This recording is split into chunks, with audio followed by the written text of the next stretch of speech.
قرآن کریم کی بےحرمتی کی جاتی ہے، توہین رسالت ہو رہا ہے، مسجدوں کی دیواروں پر چڑھ کر اشتعال انگیز نعرے لگائے جاتے ہیں، مسلمانوں کی داڑھیوں کو نوچا جاتا ہے۔ السلام علیکم دوستو، دلی کے جامع مسجد کے شاہی امام کا سوشل میڈیا پہ یہ ویڈیو جم کر وائرل ہو رہا ہے، جنہوں نے جمعے کے دن اپنی اسپیچ میں کیا کہا مسلمانوں کے لیے، دیکھیں پوری ویڈیو میں۔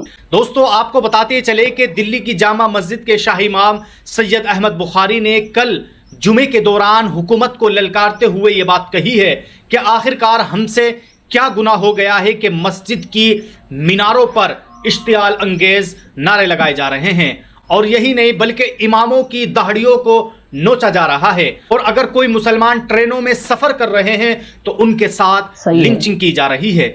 اب آئیے دوستو دلی کی جامع مسجد کے شاہ امام سید احمد بخاری کی ہی زبانی سنتے ہیں کہ آخرکار انہوں نے ایسا کیا بیان دیا ہے کہ وہ سوشل میڈیا پر خوب وائرل ہو رہا ہے۔ تو آئیے ان کی ہی زبانی سنتے ہیں۔ یہ ہندو اور مسلمان کا سوال نہیں،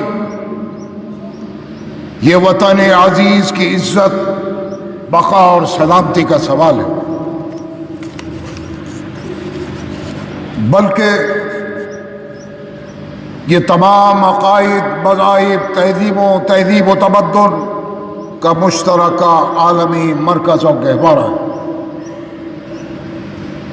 اس چمن میں سب ایک دوسرے سے کئی مدوں میں بنیادی اختلافات کے باوجود سب ایک اکائی کی طرح صدیوں سے رہتے چلے آ رہے ہیں۔ اب ایسا کیا ہو گیا کہ اقلیت کی، مسلمانوں کی ہر چیز جرم بن گئی اور اکثریت کا غلط بھی صحیح ہو گیا۔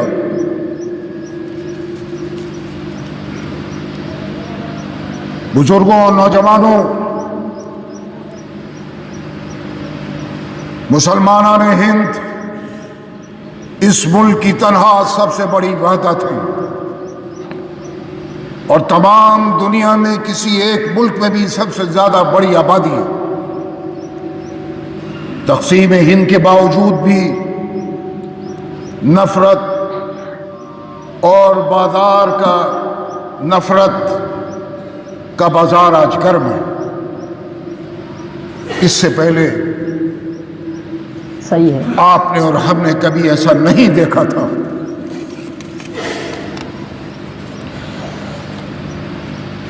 ماضی میں بھیانک فسادات ہوئے، قتل و غارت گری ہوئی، نماز پڑھتے ہوئے نہتی مسلمانوں پر گولیاں چلائی گئیں، لا تعداد مسلمانوں کو زندہ زمین میں دفن کر کے اس پر ٹریکٹر چلا کر گوبھی اگا دی گئی۔ آپ کو یاد ہوگا میرٹھ میں ٹرک میں بھر کر مسلمانوں کو ندی کے کنارے لے جایا گیا اور ان کے سینوں پر گولیاں مار کر ان کو ندیوں میں بہا دیا گیا۔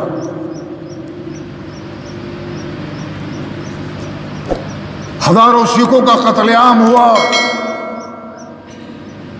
لاکھوں معصوم جانیں تقسیم وطن کی ذمہ دار ہوئی،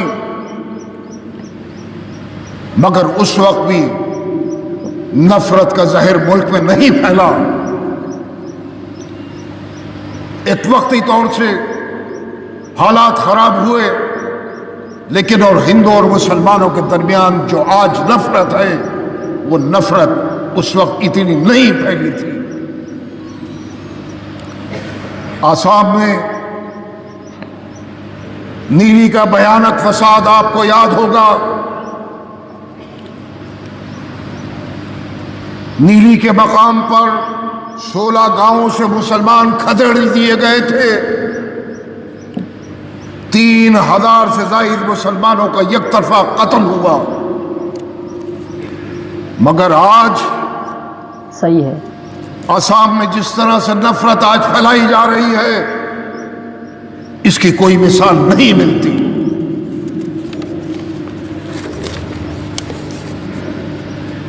مسلمانوں کو بیوقوف بنانے کے لیے کمیشن بنائے گئے، لبران کمیشن بنا، گوپال کمیشن بنا، شری کرشنا کمیشن بنا، اس کے علاوہ بھی مختلف کمیٹیاں بنی، مختلف کمیشن بنے۔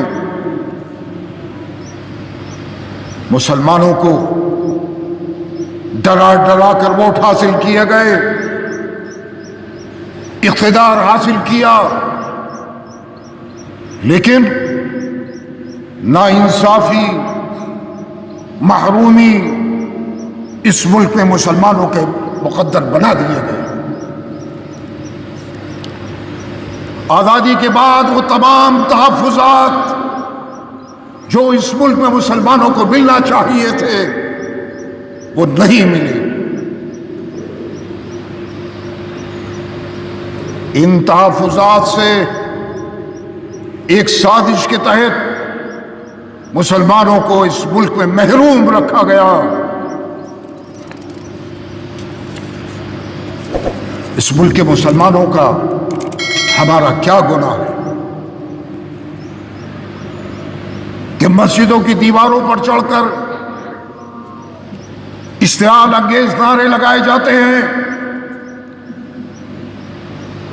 مسلمانوں کی داڑھیوں کو نوچا جاتا ہے، صحیح ہے، ٹرین میں سفر کے دوران مسلمانوں کو پولیس کے ذریعے قتل کیا جاتا ہے،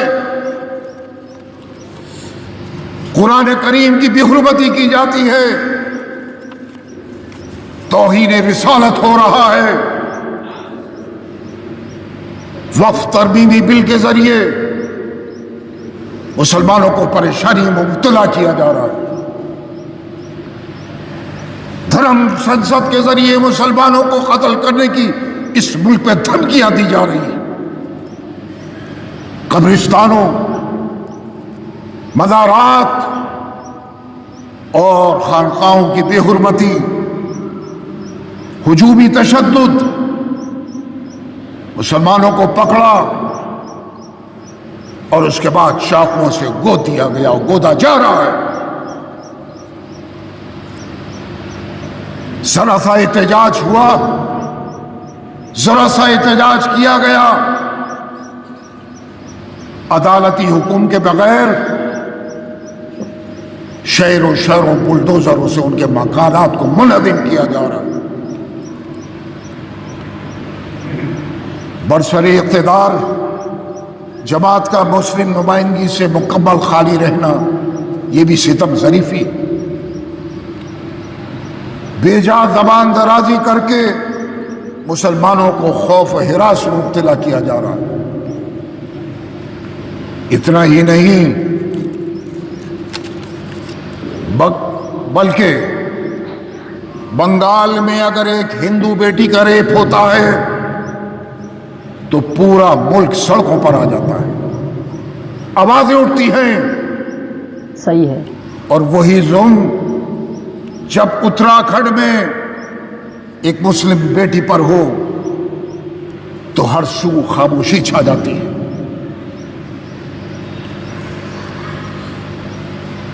میں آج اس ہندوستان کو تلاش کر رہا ہوں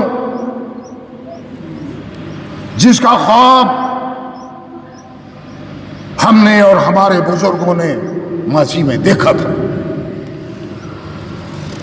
کہ ان مدرسوں کے بچوں کا انٹرویو کیسا لگا؟ اگر اچھا لگا تو لائک کر کے کمنٹ کریں، اور اگر ہمارے چینل پر آپ نئے ہیں تو ہمارے چینل کو سبسکرائب کریں اور بیل آئیکن کو پریس کریں تاکہ ہماری اگلی ویڈیو آپ کے پاس سب سے پہلے آئے۔ اپنی جائیدادیں اگلی ویڈیو میں اپنے مکانات وقف کیے، کسی نے وقف اللہ کیا، اللہ کے نام پر وقف کیا، کسی نے یتیموں کے لیے وقف کیا، کسی نے کسی ادارے کے لیے وقف کیا۔ اس کو محفوظ رکھنا، ان دستاویزات کو محفوظ رکھنا یہ عام مسلمانوں کا کام نہیں ہے، نہ تھا۔